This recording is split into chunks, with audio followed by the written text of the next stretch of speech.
verilmişdi. Murovda bu dəqiqədə o post Təbrizin adıyla gedir. O bizim qəhrəmanımızdır. Ona qəhrəman adı... Allah bütün şəhidlərimizə rəhmət eləsin. Zəngilanın qüruru, İskəndərov qardaşları.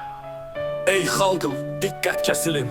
Bugün sizə qeyrətin, mərdliyin, vətənə sədaqətin simvollar çevrilmiş bir ailədən danışacağım. Zəngilanın iki dovullarından, Ağalı kəndinin qüruru olan İskəndərov qardaşlarından. Bu elin obanın içindən çıxan, torpağın iyini canına hopduran bu qardaşlar.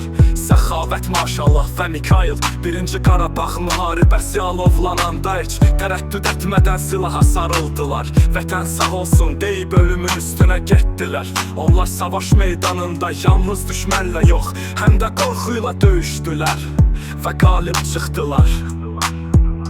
Bu üç qardaş Qazili zirvəsinə ucaldı. Amma onların bir qardaşı var idi ki, onların arasında ən uca zirvəyə, şəhidlik zirvəsinə yüksəldi. O Təbriz İskəndərov idi. Gənc yaşında canını vətən yolunda fəda edən bir igid. Anasının laylasında böyüyən, amma torpağın laylasına pənah aparan bir qəhrəman. Təbriz elə bir ad qoydu ki, bu torpağın daşında da, yaddaşında da əbədi yazıldı. Onun adı şəhidlər salnaməsinə qızıl hərflərlə həkk olundu. Qardaşlarının fəxri olan Təbriz indi bir millətin qürurudur.